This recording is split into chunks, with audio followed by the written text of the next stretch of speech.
today we'll begin with a new religion and one of the kind of second last in this series that we have. So now from this image, do we have a rough idea or can you all guess what are we going to look at? Okay, Zoroastrianism, but are you sure it is not Judaism or something else?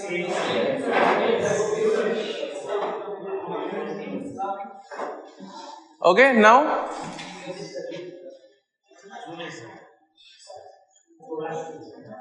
okay, so we'll take a look at Zoroastrianism, which is one of the religions that was founded by Zoroaster. So here you have the Ahura Mazda, okay, which is the god that they worship, and we'll take a look at first and foremost a little bit of the historical background, and then we'll see something about the prophet Zoroaster.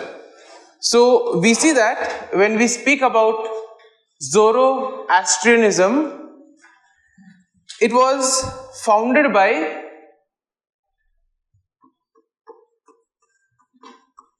prophet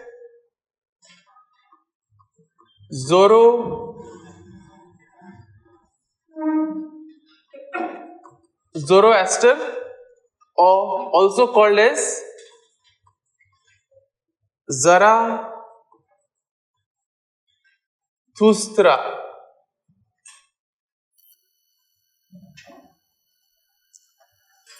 Okay, now we see that Zoroastrianism was a very dominant religion, especially of the Persian Empire.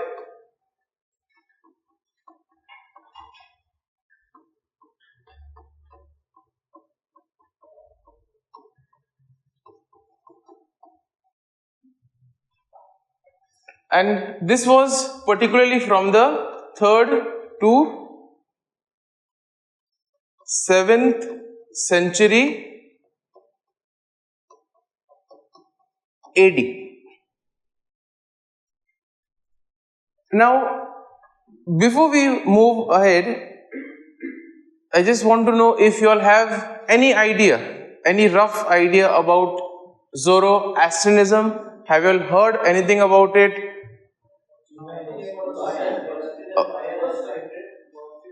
Yes?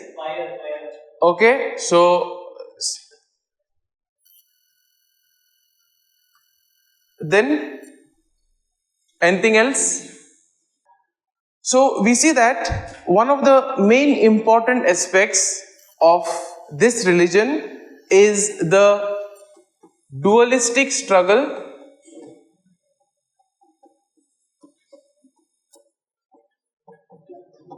between good and evil.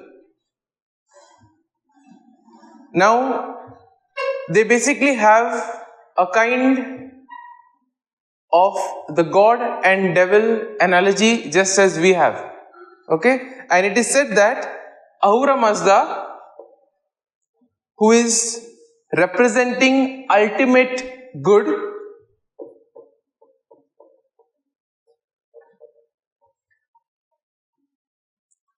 so he diminished or sought victory over evil. Now we see that this religion, over the course of time, its number of followers became less and less. Today we see that worldwide there are around 1,20,000 followers who in a way follow Zoroastrianism. In a way it is a big contrast to the following that it had much earlier. So now let's take a look at a little bit of a historical background to this religion.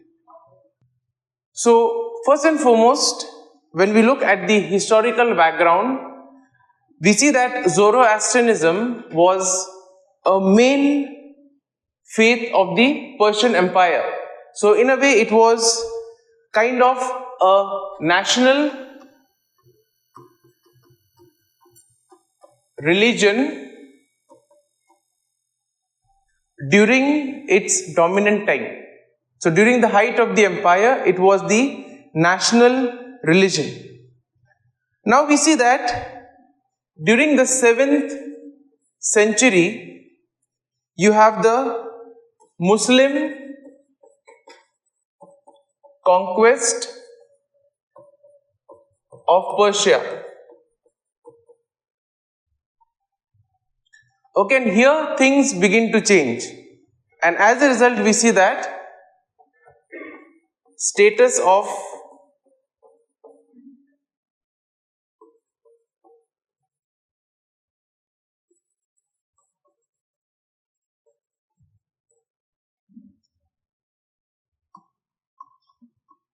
Zoroastrianism loses its privileged status. So once upon a time, during its height, it was the national religion. Then with the conquest of the Muslims of Persia, we see that it loses its status. And now we see that those who follow the faith become marginalized minority.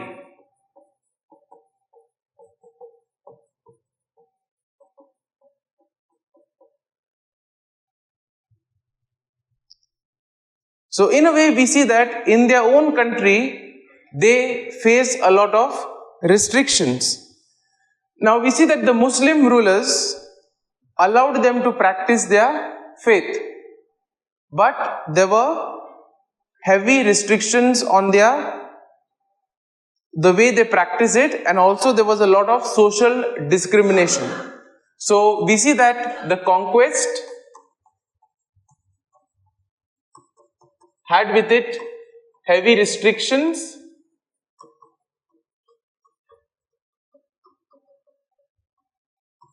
and social discrimination. Now as a result of this, in order to escape the persecution,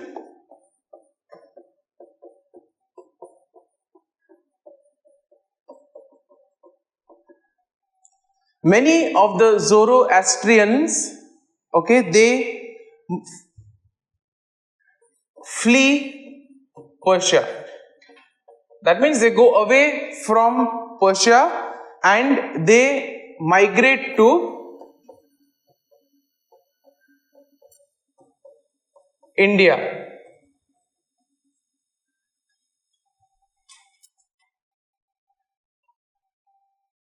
And as they migrate to India, they form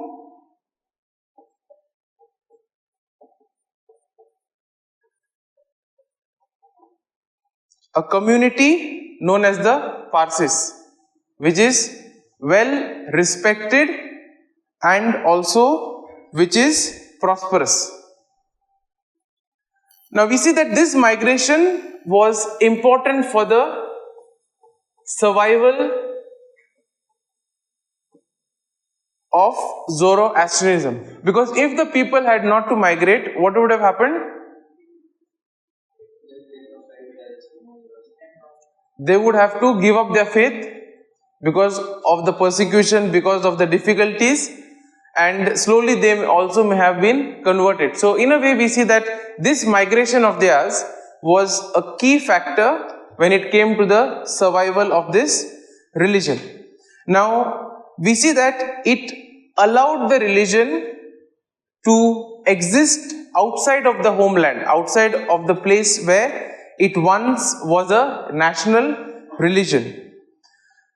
So even though numbers kept on decreasing, we see that this religion still continued.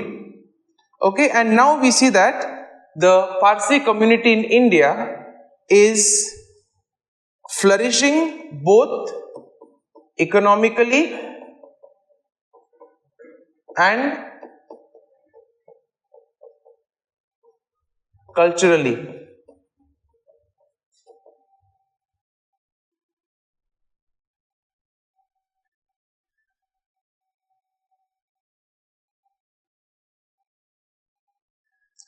Now, do you think that it would have had influence on other religions? In what way?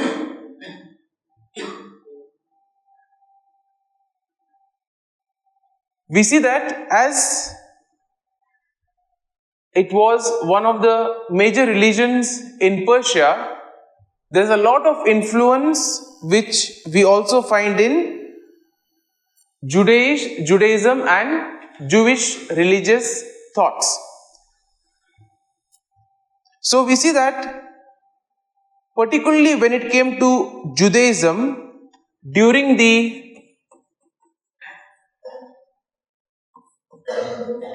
Jewish exile in Babylonia. So what are the ideas that Zoroastrianism in a way influenced Judaism? So one is the whole concept of nature of good and evil, concept of afterlife,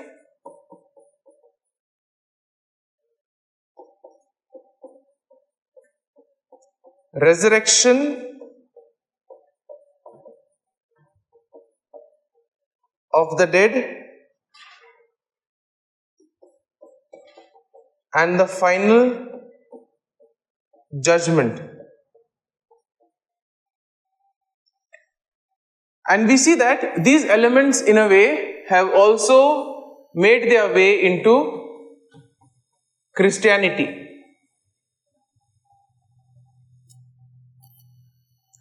Now, one of the examples that we can give here is the battle of good versus evil, where you have Ahura Mazda, that is who is he? God, or the ultimate good. And you also have Angra Mainyu, who is the destructive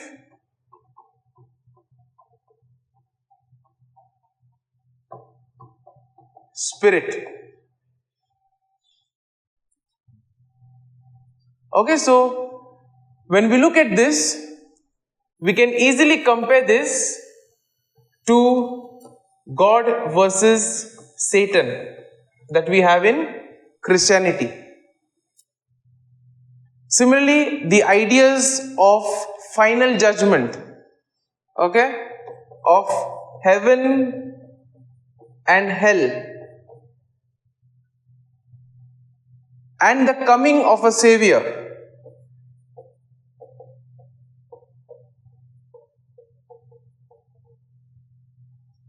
Also we find in Christianity and Zoroastrianism. But we see that most of the times we may not have been aware of these elements being found in other religions also. Okay, and therefore we see that since Christianity in a way comes from Judaism, and since in Babylonia during those days, okay, in that area, Mesopotamia, etc., there were these other elements also in religions which got mixed up here and there. So therefore, have you all heard about the Gilgamesh epic? Okay, about the great flood, which we also find in this thing. Yes. Okay. So in this way we see that there are many myths. Okay. Maybe tomorrow we can, when we deal with the other concepts of God, we can have a look at these epics and see how they are in a way related also to Christianity. But we see that there are many elements like this which also were embedded or in a way absorbed into Christianity. These over here which I mentioned are just a few examples. Now let's take a look at Zoroastrianism today in the modern era. So first and foremost, we see that Zoroastrianism still exists in a few areas of Iran and among the Parsi community in India. So we see that even though the numbers are less, the followers still are faithful and they practice and preserve the religions. Now we see that of late there is also a small following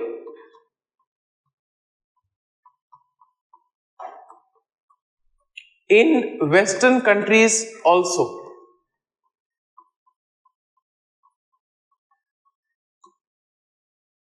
Any reason for this? Any particular reason why now slowly there are some numbers of the Parsi communities in Western countries, also some followers of Zoroastrianism? Okay, so what we see is because of work, okay, because of other factors, people tend to go to Western countries to seek better job opportunities or a lifestyle, etc.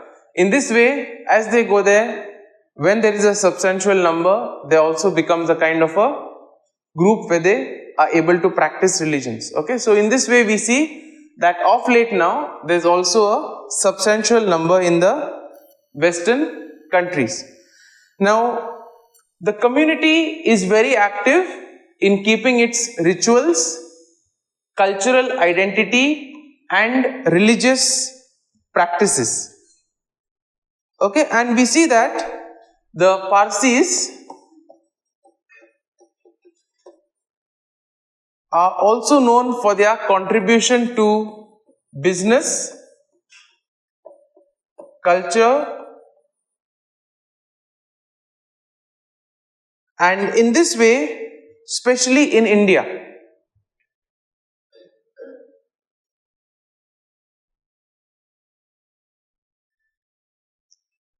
So even though Zoroastrianism is no longer a very major religion in the sense of its followers, but we see that we need to study it because of the influence that it has had on Judaism, Christianity and also in a small way on Islam. So when we look at the ideas of morality and cosmology, we see that these have had a great influence on other religions as well. Okay, so first and foremost we see that Zoroastrianism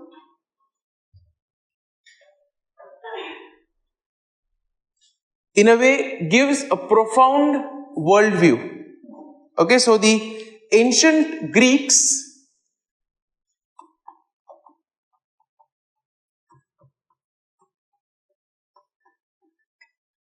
they saw Zoroastrianism as a dominant form of dualism, where you have the opposition of good versus evil.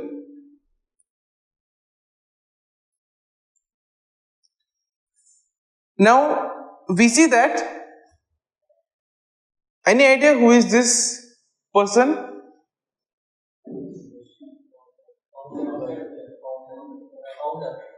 Okay, so we see that he is Zoroaster, who is the prophet, okay, in a way who founded Zoroastrianism.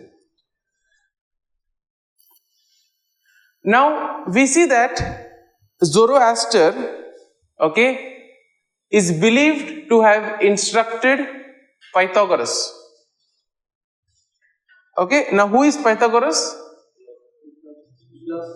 Greek philosopher, right? Okay, so when Pythagoras was in Babylon,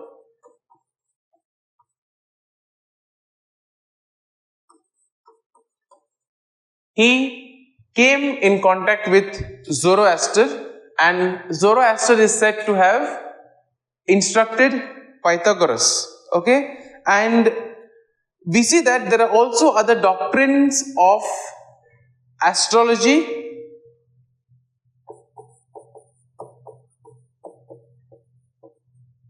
and magic which are linked to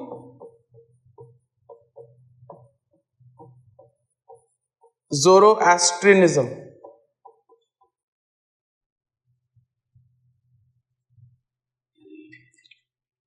So the Greeks now, in the teaching of Zoroaster, they found a key to understand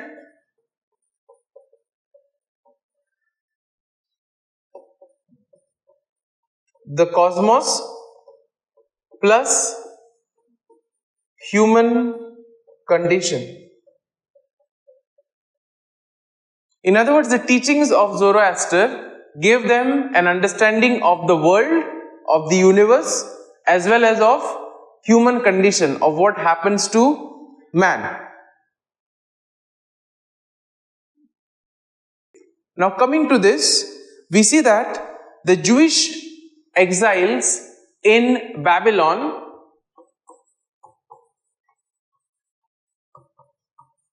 they also were exposed to doctrines like good versus evil, then the final judgment, which in a way we see that have also made their way into the Catholic faith and theology.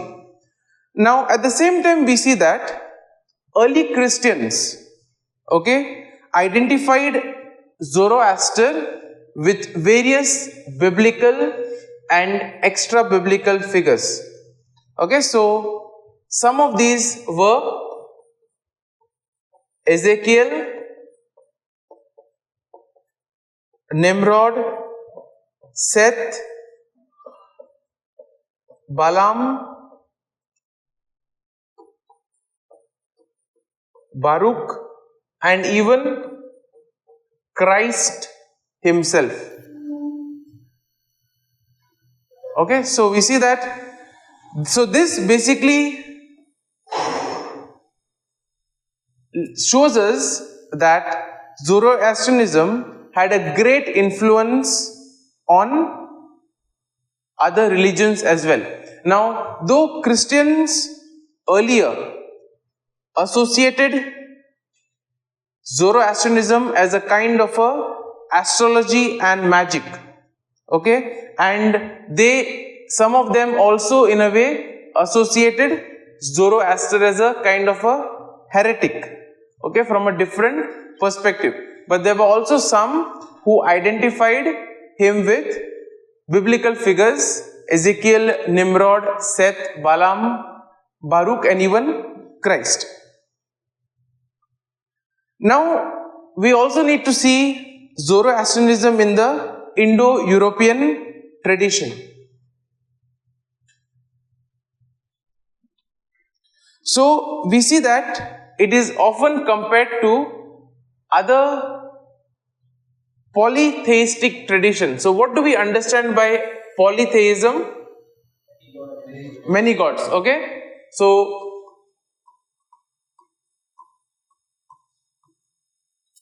as we have monotheism, where only one god, polytheism refers to religions where you have worship of many gods. So, we have the Greeks,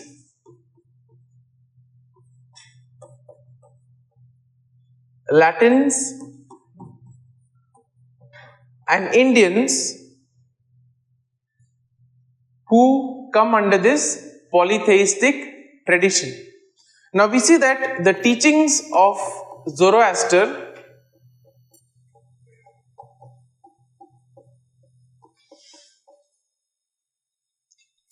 tried to unify the polytheistic traditions.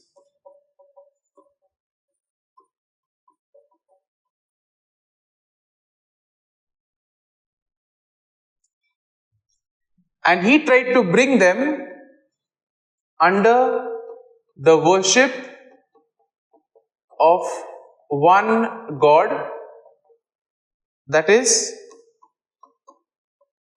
Ahura Mazda.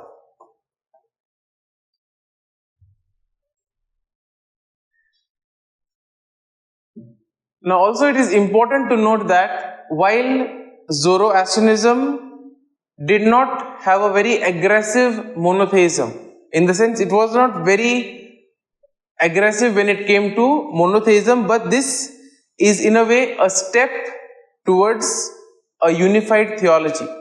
So it wasn't so strict as we find in Islam, as we find in Judaism, but still this was a very important step towards moving towards one God and one unified theological system.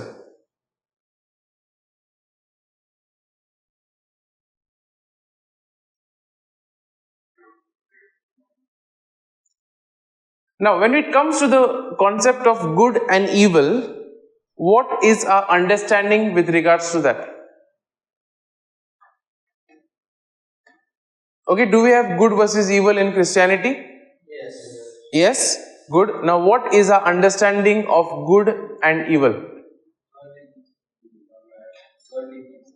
Okay, so worldly things are considered evil, and what is considered good? Okay, so things that are God oriented are considered good. Okay, so harming others is bad and non-harming is good. Any other thing that we have?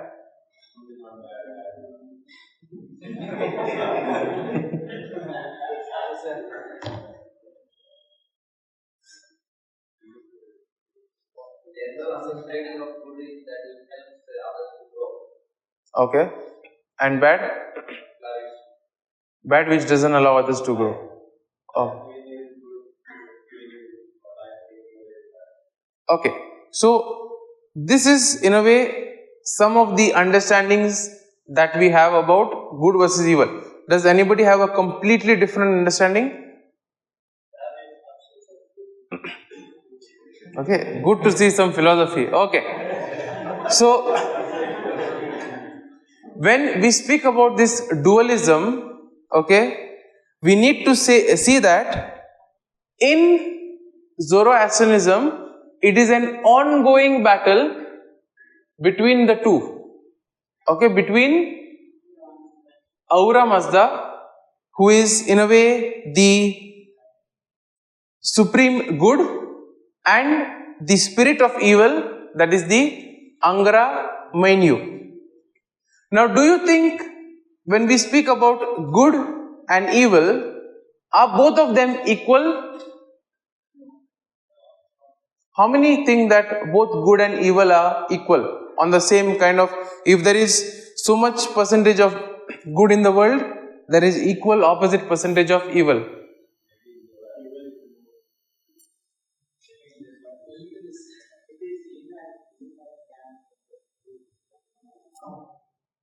Okay, any other this thing? So my question is this, okay? So when we speak about good versus evil, right? Opposites. Okay, now is there an equal amount of good and equal amount of evil? In the sense, is it 50-50 or is it one more and the other one less? So what is more? Okay, so our understanding is that good in a way triumphs over evil. Now when it comes to Zoroastrianism, we see that this dualism is not equal. So Zoroastrianism is in a way quite optimistic in the sense that good is assured to triumph. That means good will be victorious. At some point of time, it will be victorious. And also it says that the powers of evil are temporary.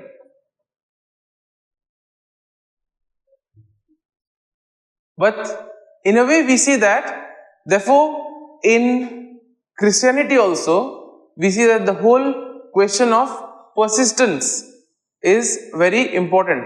Sticking with it, because at some point of time the evil will end and good will triumph. But then we see that this temporary, okay, in a way is not fixed.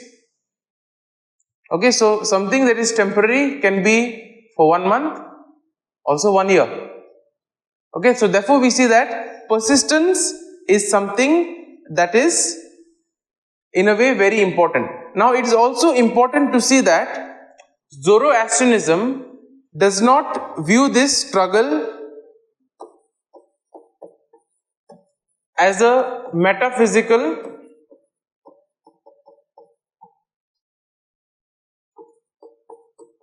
opposition. So this is, according to Zoroastrianism, not only an ideal kind of a struggle that is going on. Okay, it is very much part of human population.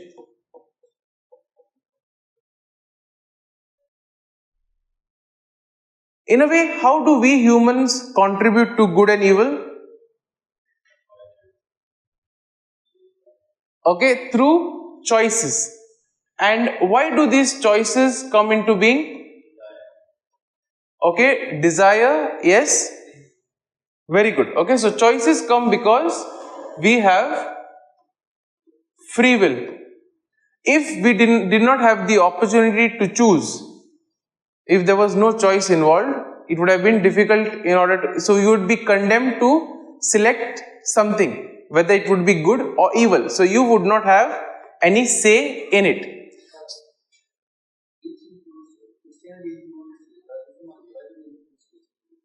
We picked up elements from Zoroastrianism. So it's like this. Zoroastrianism had an influence on Judaism, and as we see, we have come out from Judaism and we also have borrowed those elements. So this is how it has come about. So now we see that this emphasis on free will places a big moral responsibility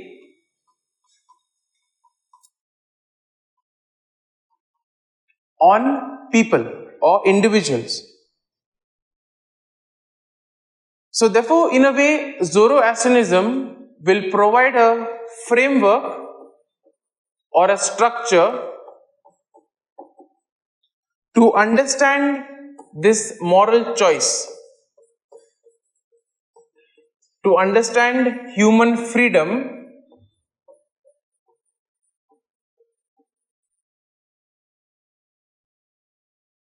and also the whole triumph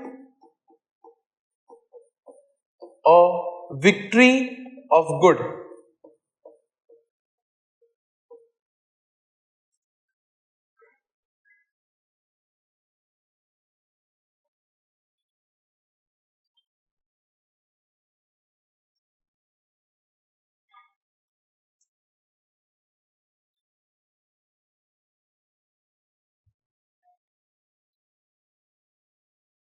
Okay, so we see that when it comes to rituals, moral responsibility is something that is very much essential or very much central in Zoroastrianism, in the sense that you have to make the right choice in selecting good over evil.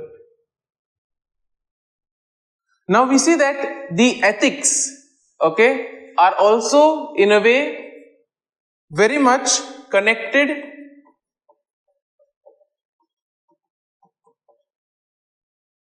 with ritual purity.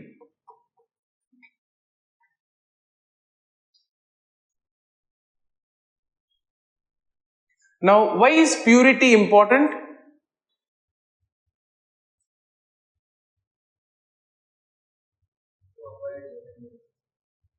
To avoid? Okay, so when we bring in the concept of heaven and hell, in a way to go to heaven. Any other reasons, or do we have any examples of any kind of rituals of purification or something which prevented people from participating because of purity, etc.?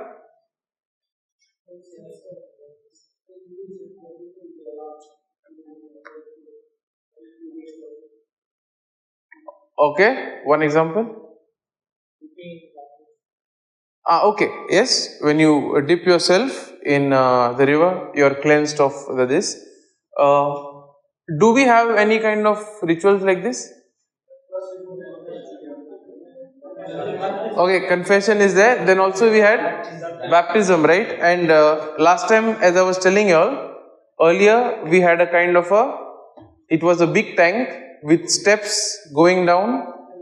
So you fully immerse yourself and then you come up on the other side as a new renewed person.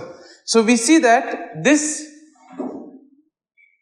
ritual purity, okay, so maintaining purity for them was mainly to avoid defilement. So particularly from contact with the dead matter or death itself. So to avoid this kind of a thing, the focus was on ritual purity, and ritual cleanliness was important if one has to, in a way, be good, or if one has to be on the side of good, if one has to follow the good, you need to follow ritual cleanliness. Now, in a way, we see that compared to other religions like Christianity, Zoroastrianism does not encourage fasting.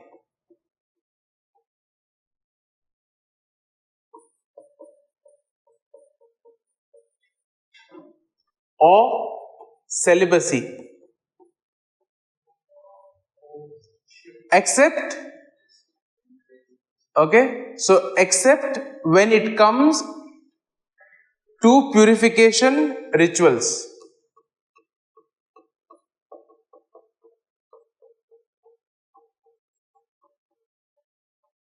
So when it comes to purification rituals, yes, but otherwise there is no kind of an emphasis on fasting or celibacy. So in a way, we see that Zoroastrianism values spiritual purity.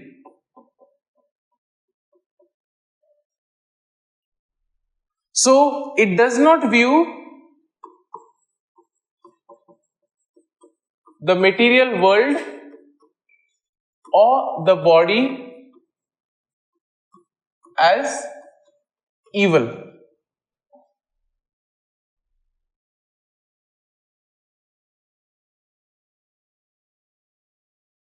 So therefore, in Zoroastrianism, it is both the body and the soul that is fighting for good. So the body and soul both are involved in the battle of good versus evil. Ultimately, towards the end, we see that there is a hopeful outlook in Zoroastrianism, that ultimately good will prevail. So despite of marginalization, hardships, okay, Zoroastrianism has maintained a hopeful outlook.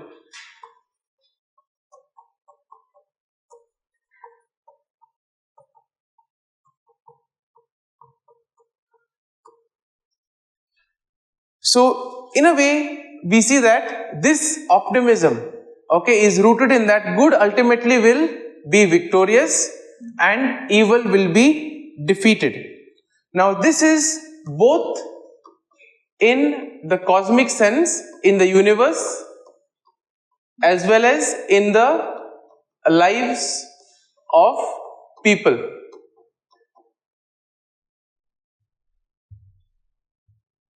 So that's why we see that even during persecution,